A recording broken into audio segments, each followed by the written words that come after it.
2 linggo na ang lumipas mula nang huli kaming magkita ni Jason. Habang lumilipas ang mga araw, lalo ko siyang namimiss. Nicole, tara na. Lumabas naman tayo. Baka makatulong para gumaan ang pakiramdam mo. Oo nga, hindi ka pwedeng laging nakakulong sa lungkot. Basta ilibre niyo ako, ha? Ngumiti ka naman. Tingnan mo to. Salamat sa inyo. Sa bawat ngiti mo, puso'y napapangiti. Anong meron? Unti, ikaw na ang hinahanap gabi-gabi.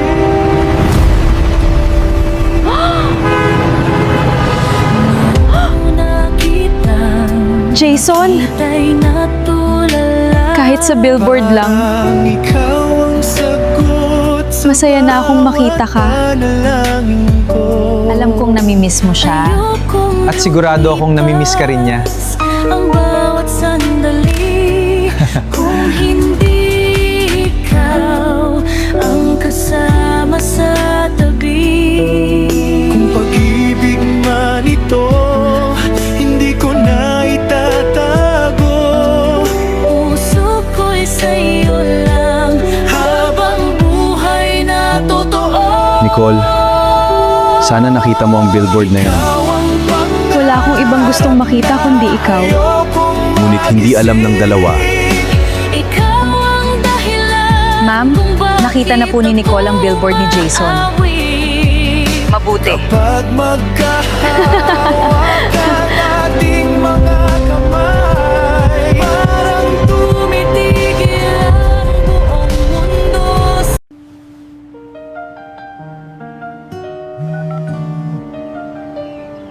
Miss na kita, Nicole. Ako rin sobrang miss na kita. Kailan ba kita makikita ulit, mahal? Di ko inakalang darating ka. Konting tiis na lang. Pangako, hindi kita iiwan. Kung mundong puno ng I love you. I will always be here for you.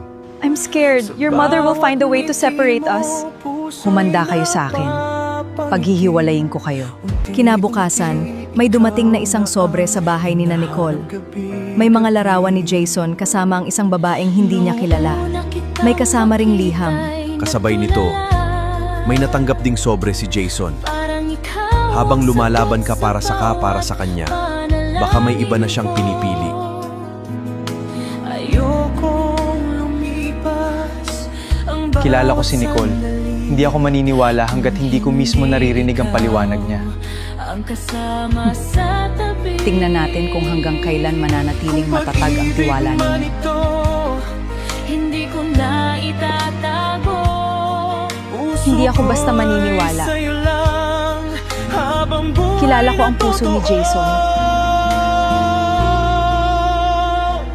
Ikaw ang Ngunit hindi niya alam ang pagmamahalan ni na Nicole at Jason ay hindi basta-basta masisira ng isang larawan lamang. dahilan kung bakit ako umaaway.